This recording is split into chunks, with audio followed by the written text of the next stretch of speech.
All right, good morning, family. Welcome to today's Inspirational Vitamin. I'm just out here walking and wanted to share this scripture with y'all. This is over in 1 Corinthians chapter 9, verse 27. It says, "No, I beat my body and make it my slave, so that after I have preached to others, I myself will not be disqualified for the prize."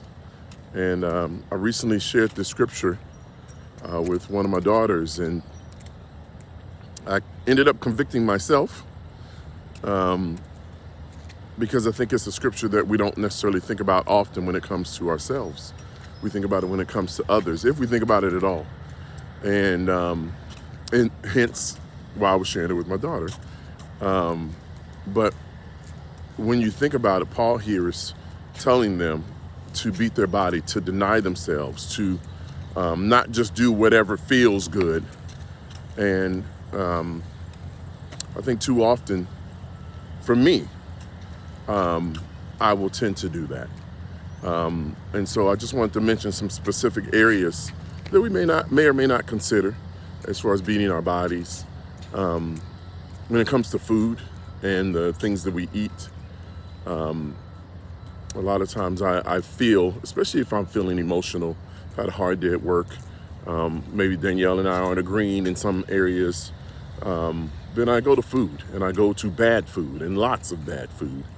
But I need to beat my body and make it my slave. When it comes to purity, of course, and just saying no to sexual immorality, saying no to impurity, I beat my body and make it my slave. And I say, no, I'm not going to do that. I'm not going to watch that.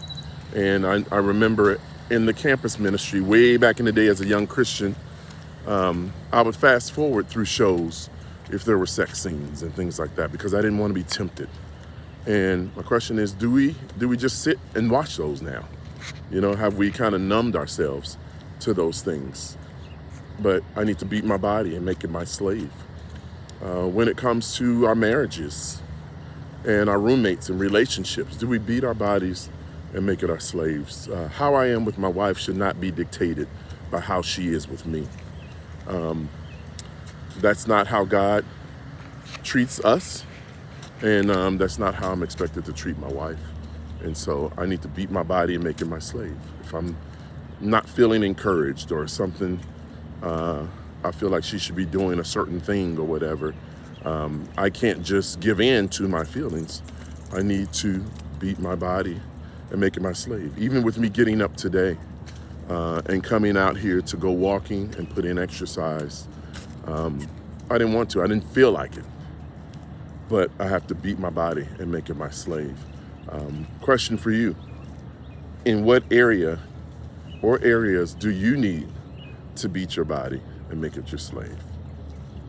What things? Spending money, spending time, quality time, setting aside time with your children, with your spouse. In what ways do you need to beat your body and make it your slave? Maybe at work. Maybe you hate your job, and I'm clocking in at 9 on the dot. I'm leaving at 5 on the dot. And you don't give anything more. Perhaps you need to beat your body and make it your slave. Ultimately, Paul wanted to be more like Jesus, and so that's why he did it. And he didn't want to be disqualified. I want to encourage us to just be more like Jesus. And he gave his entire body to death. He became obedient to death and humbled himself to make his body his slave and for us to receive salvation. I want to encourage us to do likewise, to beat our bodies and make it our slave, and to be more like Jesus. Have a great weekend. Love y'all. Peace.